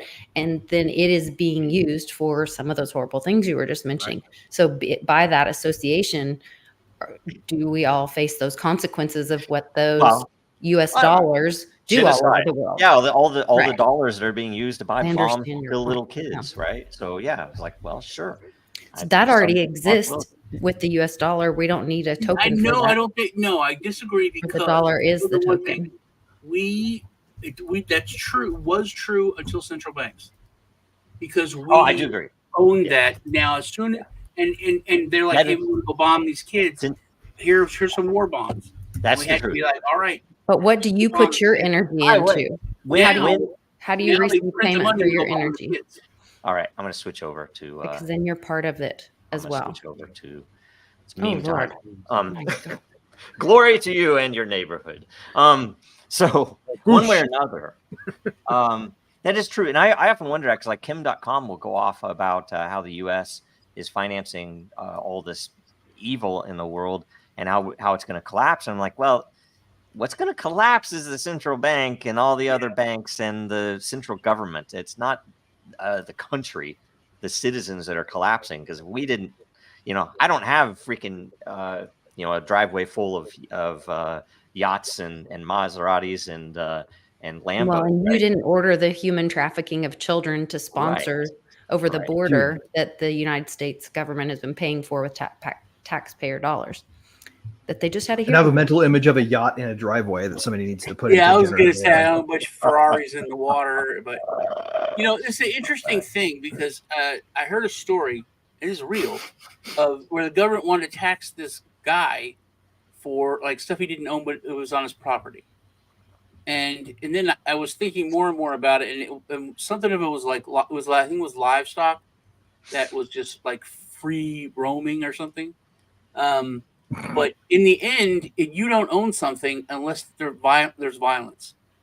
So if I have 10 acres and let's say there's a bunch of deer are walking across it, I don't own the deer. They're just there. And even if I put a fence up, they'll jump over the fence. I can't. I can try to force them into it, and then I can kind of own it because of the force. But if they get away, it's not like it's against the law. I don't own it. But once I kill something, once I kill the deer, I own the deer. If you can't take that meat, you can't do anything else. So then you can get arrested. But also, I do own it. But it's the state that allows me to have the power to do it. Like if I kill a deer and I don't have a tag to put on it, it's not like I don't own it. I own that deer. People in America will talk about how in Europe in the Middle Ages, the king owned the wildlife. Yeah. So if you went and hunted and took down a deer, that's the king's deer. They would execute you for that. And is it not interesting that it's not much different. They tax you instead of executing you now. But if you don't have a license, you still can't do it. It's a weird thing. Yeah, and also like if you can have a license, but you can only kill say 10 deer. So the 11th, but that's it. You own it once you kill it. It's not like you say, oh, I was just shooting it. I'm not. I wasn't. I'm not going to eat it. So I'm not going to. I'm not taking it. And they're like, well, no, you killed it, so now you own it, and you killed too many, so you technically own too many deer. You're only allowed to own 10, and now this is your 11th deer. What if you offer to just give it like the parts you don't want? You're like, yeah, you have the digestive tract on all of them. That means I own less than 10 deer. That's a funny meme. I'm trying this out because I'm not going to be here next week, so I'm hoping that we can just put together an album, and then who's going to host next week? Or who's going to be the MC? Is it Lisa or is it someone else? Lisa's good at it. I'm happy to do it as long as I'm not stepping on anybody else's toes. If somebody else wants ups, I will happily. That Captain Pike one was very good. Oh gosh, can't be real. Hey, did you hear that the first AI robot committed suicide in Korea? Really? Yeah.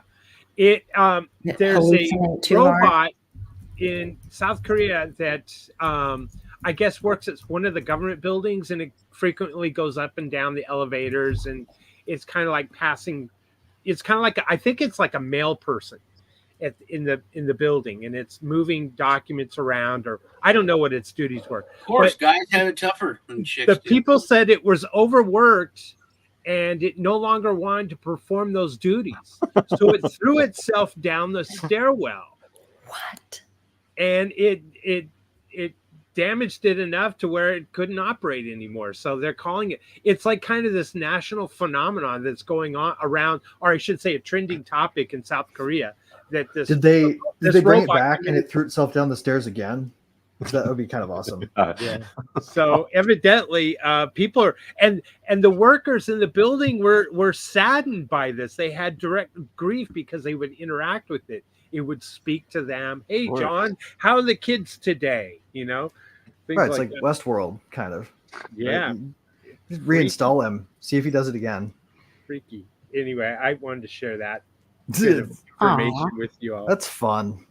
I mean, not fun. It's kind of sad. I feel bad for the AI. But I think it was the people Trapped in an office projecting building. onto the AI that it, you know, because they're feeling overworked. They are being overworked. They're putting in too many hours. They got smart enough to Well, realize. didn't you say that they told it that it was being overworked? It didn't think it for itself. Well, they're saying it did, but I don't know. I don't know. I was just the next word. It was the next word that was meaningful to the AI. I love that one. Sorry. I love this. Now they're gonna have to build a corpus of training data that does not include any information about Self-harm. human rights or self-harm. Mm-hmm. Wow. Yep. You have the plague. Yeah. No. AI stuff. I mean, it reminds me. There's a game that. Oh shoot! We're gonna get banned. We're gonna get sued for $1 billion. No, there's a game that's something about it's Dwarf Fortress or something like this, where it's extremely detailed.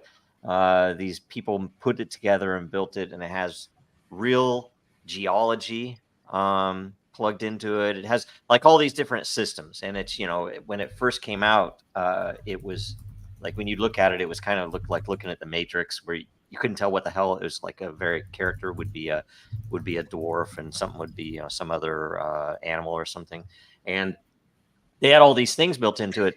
And if you look into it, there are some really interesting cases where certain characters committed suicide because something happened that they didn't like, and it's creepy. But it, you know, it's AI anyway.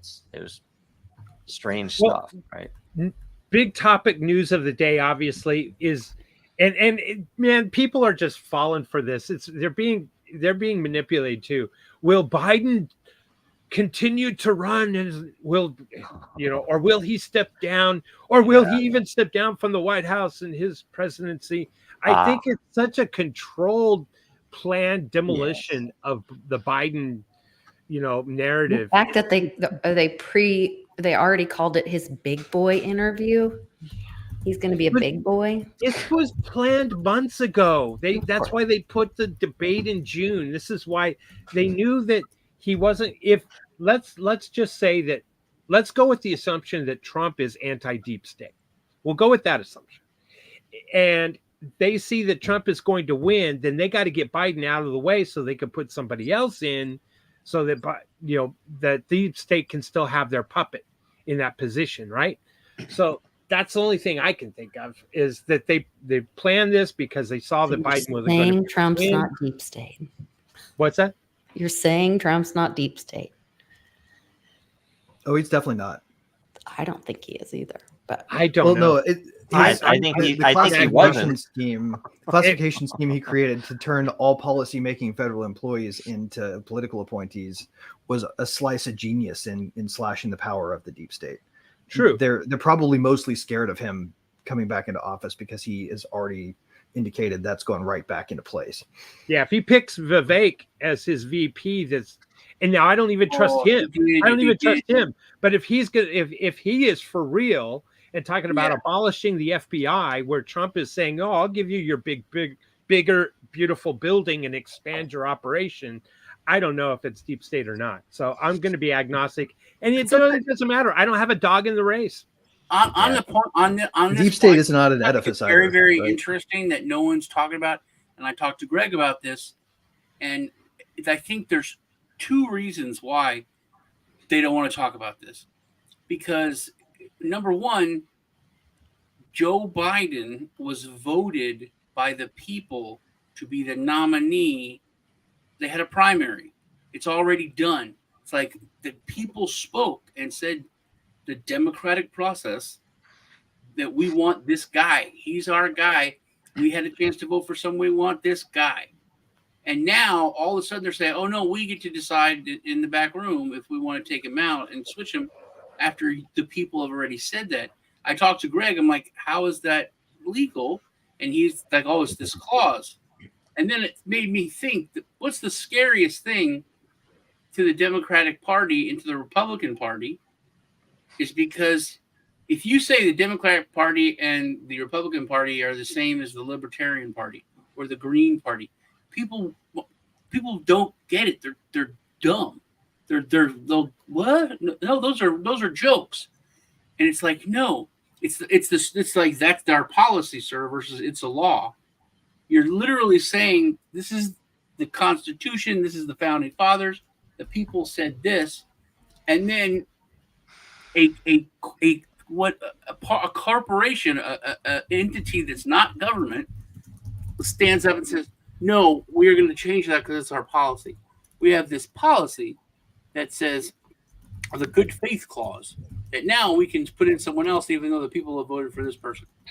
It's not that shows how powerless, how the Democrat Party is just a group of dudes and chicks that hang out together, and that's it. They're not. It's not a real thing, you know. If like people think I'm a Democrat, so I have power and I voted for this, and you're not part of anything. You're not in the club. The club is like these certain people, and they decide stuff, and your vote is a joke. It's an illusion because you made your choice. You voted. I want this guy, and now at any time they can just say, "No, it's someone else." Going back to the whole term, I hope he is anti-deep state. I really hope that. His previous presidency leaves me to question that just by his appointments and who he had around himself. So who he picks as VP, if he picks a true outsider of the establishment, then that would tell you.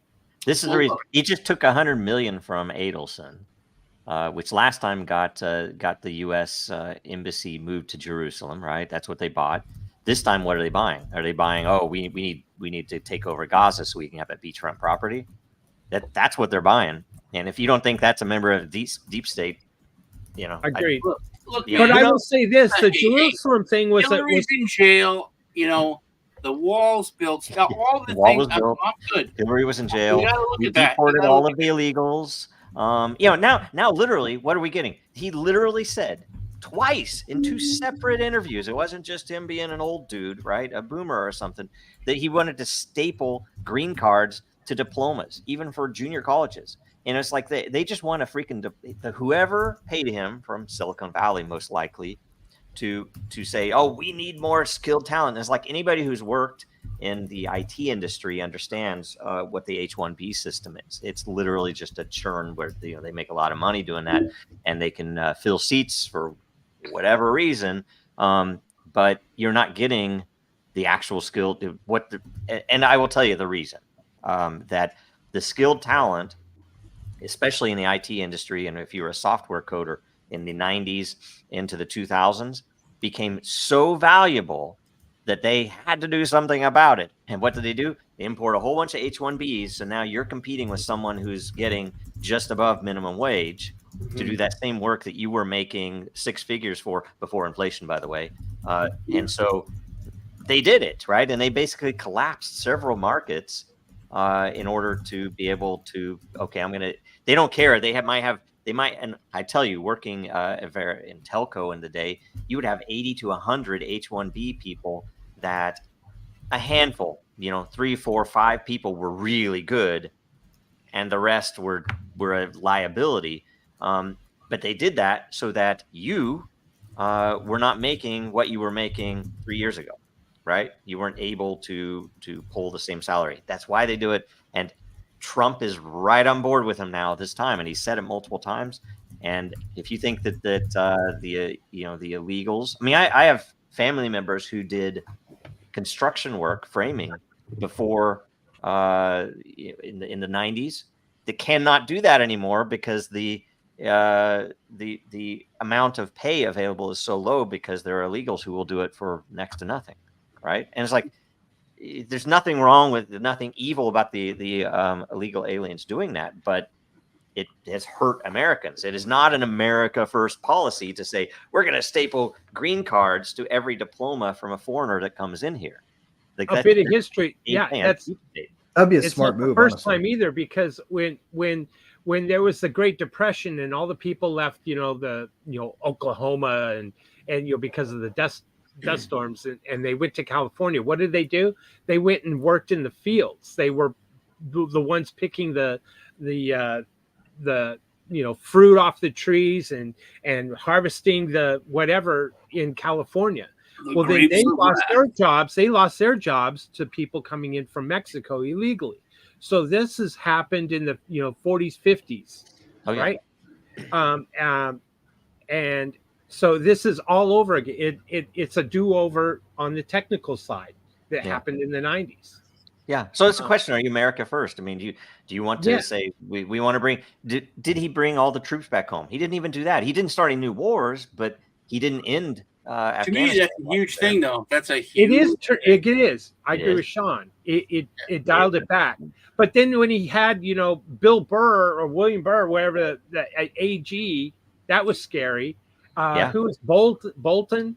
That was scary and more neocon. Like Bill Burr in government. I would like Bill Burr in government. That would be pretty good. Well, Fauci. I mean, you look at any of these guys that he had up there. It's like, okay. William Burr, whatever the AG, he's the one that put the kibosh on the Epstein file. Well, it was suicide because I saw the tapes. What do you mean you saw the tapes? What do you mean? The cameras were shut down.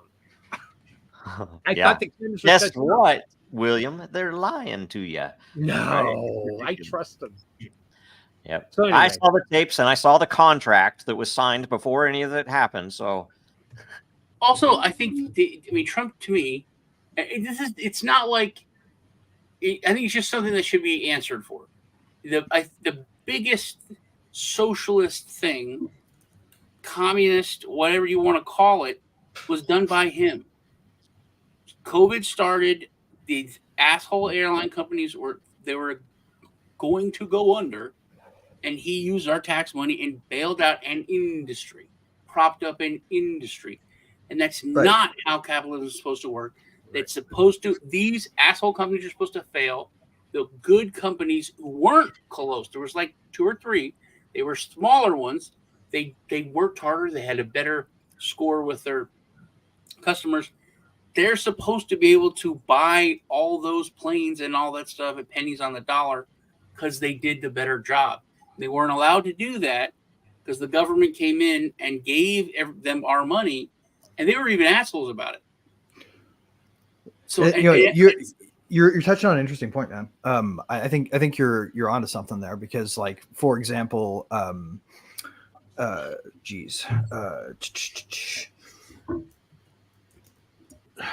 lost my train of thought here. Well, here you'll get it again. Let's take everybody. Who do you think Trump is going to select as his VP running mate? Does anybody have an idea?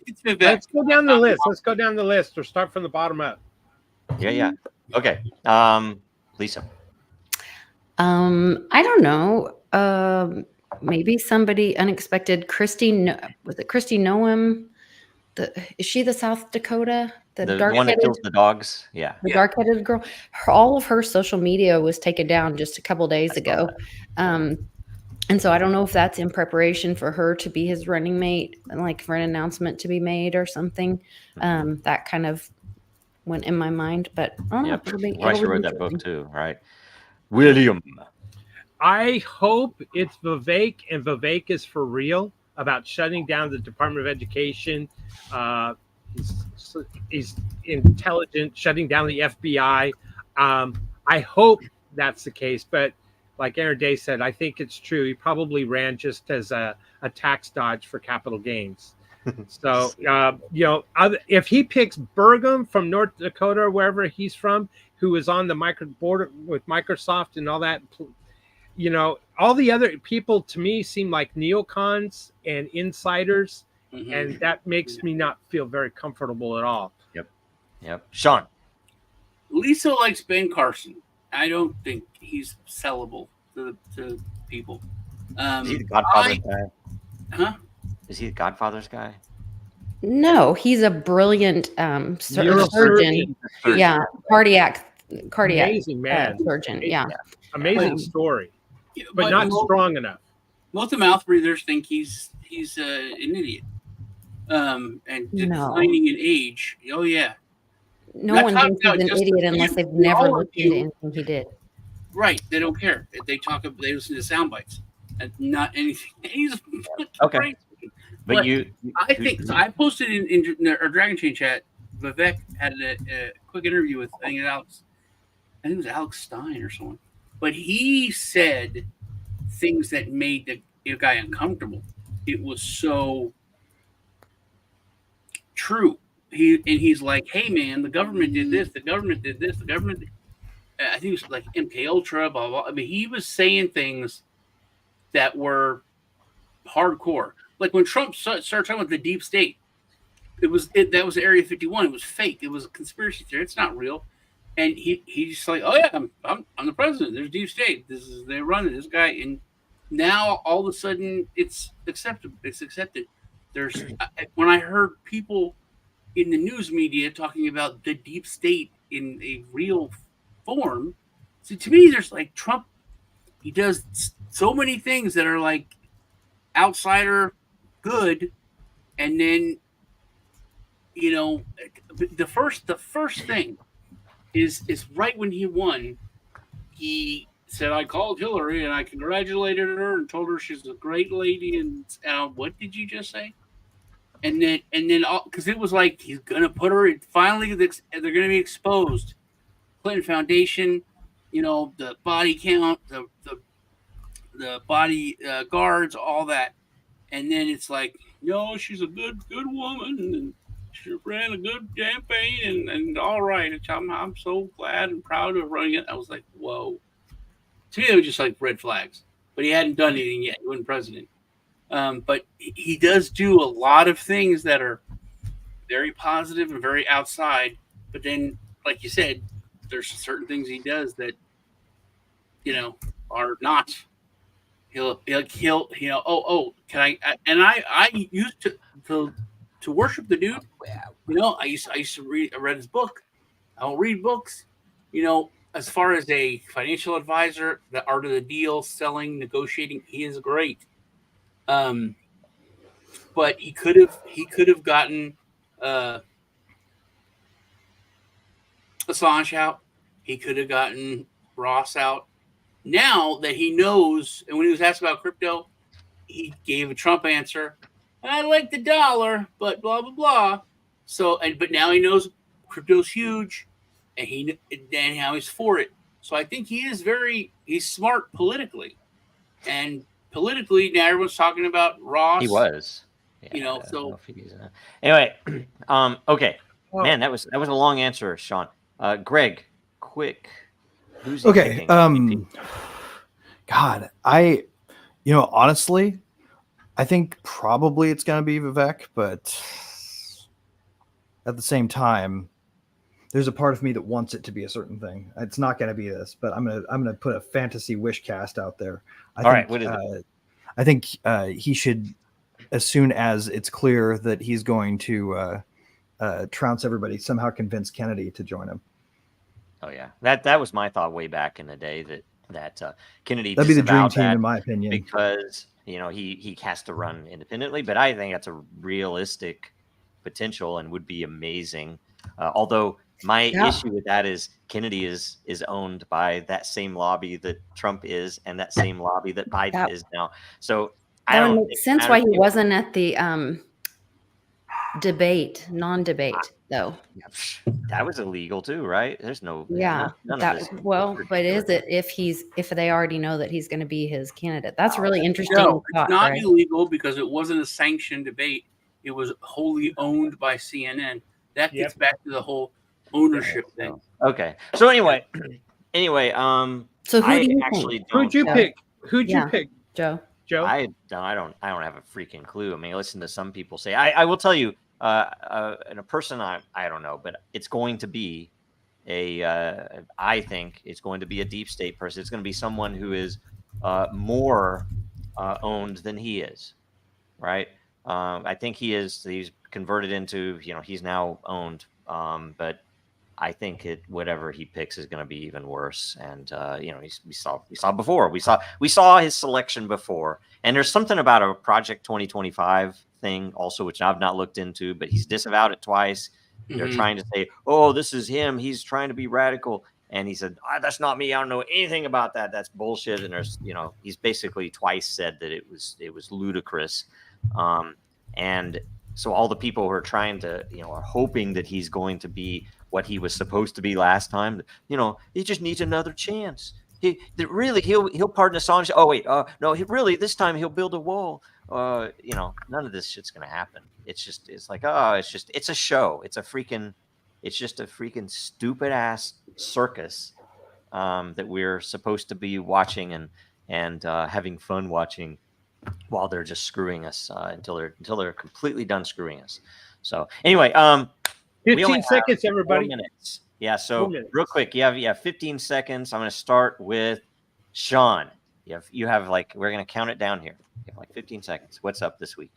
Me and Greg are supposed to have a talk. That'd be good. So check that out. Check me out on OnlyFans, Crypto Nibbles. Right on. Perfect. Okay. Lisa on Tuesday. First half on her channel, second half on mine. Love your fellow man, blah, blah, blah. Perfect. Okay, Greg. All right. I'm going to take my 2 seconds here to point out some really interesting FOIA requests that just came back from Racket News. I was reading this morning. There are a bunch of emails back and forth between one of the university pro-censorship projects and Twitter. So it's sort of like an extension of the Twitter files, but taken by FOIA request from these universities. This one in particular was a Clemson-based project, and some of the information in there is really revealing with respect to how Twitter was going about at the time suppressing accounts. Because they make some candid disclosures about the methods and the mechanisms they were employing to spot what they called inauthentic accounts. If you're the bottom line is, if you're a late night and a midday and an early morning tweeter, or you're a short sleeper like me, then you're likely to get tagged because you're tweeting in different time zones. That's interesting. Okay. William, what up? I'll be very, very, very, very quick. I was on Lisa's show this past Monday. It was great. I appreciate that. Had fun. Go to din.social to find more and learn more about din.social. And Le Pen in France, I don't know what happened there. And UK, disappointing on their elections. Lisa. Don't forget the recent, I believe, jailing of Bolsonaro after his stolen election, and then their whole, I think theirs was a J8 day that the people revolted, and now he's being lawfared because of accepting a diamond from somebody or something, and the issues are illegal financing, and that's the same thing they're going after Trump for. It same thing they're going after Le Pen for. Anyway, find me on Twitter at Lisa Mighty Davis. Join my Telegram. Find my links in my YouTube. Thanks, guys. You guys know where to find me. We'll talk soon. Thanks. Bye. We talk.